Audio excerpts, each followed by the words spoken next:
தேவனிடத்தில் நீங்கள் எவ்வளோ நாள் எதிர்பார்க்கலாம். அவங்க அப்பா அவர் என்ன எதிர்பார்த்தாலும் கிடைக்கும். அவருக்கு மேட்ரே கிடையாது. அவர் உங்கள்கிட்ட சில மிஸ்டேக் இருக்கும், அதை சரி பண்ணிவிட்டு தந்துடுவார். அவர் உங்களுக்கு தரமாட்டேன்னு சொல்லவே மாட்டார். தேவன் உங்கள் மீது அன்பாகவே இருக்கிறார். ஆதலால் நீங்கள் அன்பு செலுத்த கடன் பட்டு இருக்கிறீர்கள். சொல்லுங்கள், தேவன் என் மேலே அன்பாகவே இருக்கிறார். ஆதலால் நான் பிறரிடத்தில் அன்பு செலுத்த கடன் பட்டு இருக்கிறேன். இதை சத்தியத்தை உணர்ந்துட்டீங்கன்னா நீங்கள் அன்பு செலுத்துவீங்க. நீங்கள் தேவ அன்பே ஃபீல் பண்ணாததுனால மற்றவங்க மேலெல்லாம் அப்படியே குறை சொல்லிகிட்டே இருக்கிறீங்க.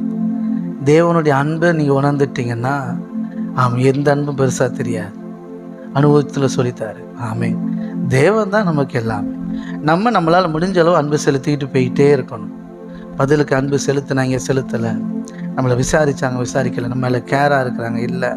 நமக்கு சப்போர்ட் பண்ணாங்க, பண்ணலை. பணம் தந்தாங்க, தரலை. பாசத்தை பொழிஞ்சாங்க, பொழியலை. கண்டுக்கிடவே கூடாது. உங்கள் மேலே ஒரு பெரிய அழைப்பு இருக்குது.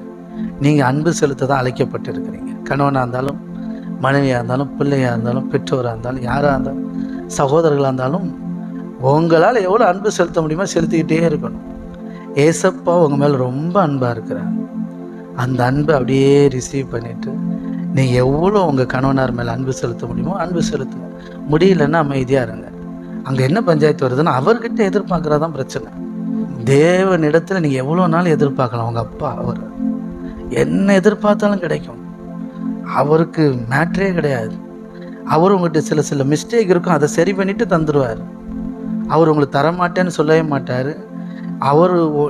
நான் இதை தரணுன்னா நீ இப்படிலாம் இருக்கணும், இதெல்லாம் செய்யணும் அப்படிலாம் இல்லை.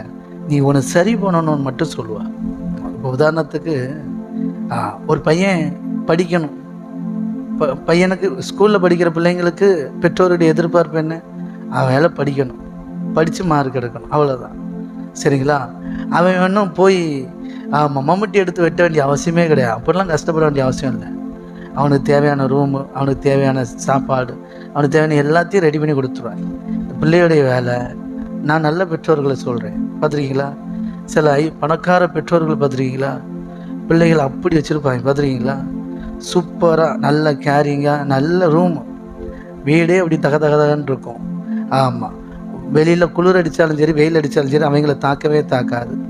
எத்தனை புரியுது? சூப்பராக இருப்பாங்க இந்த பசங்க. அப்படி வெளியேன்னு இருப்பாங்க பாருங்க. சூப்பராக இருப்பாங்க. ஒரு குறை இருக்காது. ஸ்நாக்ஸு என்ன கேட்டாலும் கிடைக்கும். என்ன கேட்டாலும் ஹை ரேஞ்சு தான், ஹை வேரியண்ட்டாக அதான் கிடைக்கும். புரியுதுங்களா? சின்ன பிள்ளையிலேருந்து இந்த சின்ன யூஸ் பண்ணுற பைக்கு, வண்டி, அது கூட நம்ம பிளாட்ஃபாரத்தில் 150 ரூபாய்க்கு சட்டை போட்டு கிடப்போம். 100 ரூபாய்க்கு தருவீங்களா, 10 ரூபாய்க்கு தருவீங்களா அப்படின்னு. அவள் அப்படி கிடையாது. பெரிய பெரிய ஷாப்பில் பெரிய பெரிய பொருட்கள் தான் விளையாட்டு ஜாமானாகவும் இருக்கும். அவங்க அப்பா ஐஸ்வர்யமான. புரியுதுங்களா? அப்போ செய்ய வேண்டியது என்ன அப்படின்னா, அவருக்கு சொல்லுக்கு கீழ்ப்படிஞ்சு இருந்தாலே போதும். ரொம்ப சிம்பிள். அப்படி தான் எனக்கு அன்பானவர்கள். நீங்கள் கஷ்டப்பட்டு வேலை செஞ்சு தான் உங்கள் கடன் அடைக்கணும். நீங்கள் கஷ்டப்பட்டு தான் உங்கள் குடும்பத்தை அப்படியே கட்டி அப்படியே அனுவர் சஞ்சீவ் மலையை தூக்கி நிறுத்தின மாதிரி, இந்த கையில் உங்கள் ஹஸ்பண்ட், இந்த கையில் 2 பிள்ளைகள், இப்படி அப்பப்போ தூக்கி நிறுத்தின அவசியமே கிடையாது. அது உங்கள் பொறுப்பே கிடையாது.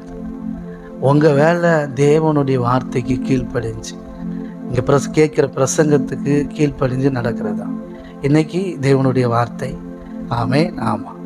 நீங்கள் இது எவ்வளோ நாளும் மற்றவங்க மேலே அன்பு செலுத்தலாம். உங்கள் கணவனார் எவ்வளோ நாள் கண்மூடித்தனமாக அன்பு செலுத்தலாம். உங்கள் மனைவி மேலே கண்மூடித்தனமாக அன்பு செலுத்தலாம். எவ்வளோ நாள் அன்பு செலுத்தலாம். அதுக்கு இதே கிடையாது. உங்கள் பிள்ளைகள் மேலே, பெற்றோர்கள் மேலே, சகோதர சகோதரிகள் மேலே, உறவுகள் மேலே, நட்புகள் மேலே கிறிஸ்துவுக்குள் அன்பு செலுத்தணும். கிறிஸ்துவுக்குள் அன்லிமிட்டடாக அன்பு செலுத்தலாம். சரிங்களா? அன்புக்குன்னு ஒரு ஒழுக்கம் இருக்கு இல்லையா? அந்த ஒழுக்கத்தின்படி எவ்வளோ நாள் அன்பு செலுத்தலாம். புரியுதுங்களா? ஆனால் ஒரு துளி கூட பிறரிடத்திலிருந்து அன்பையோ எதையோ எதிர்பார்க்கவே கூடாது. இது மட்டும் மைண்டில் ஃபிக்ஸ் பண்ணி வச்சுக்கோங்க. என் ஹஸ்பண்ட் என்னை விசாரிக்கலை, குழம்பு நல்லா இருக்குன்னு சொல்லலை, இன்னைக்கு சோறு முத்தாக இருக்குன்னு சொல்லலை, நல்லா வச்சுருக்கிறேன் அப்படி ஆனால் உலகப்பூர்வமாக சொல்லுவாங்க. அதனால் நல்லா புரிஞ்சுக்குவாங்க.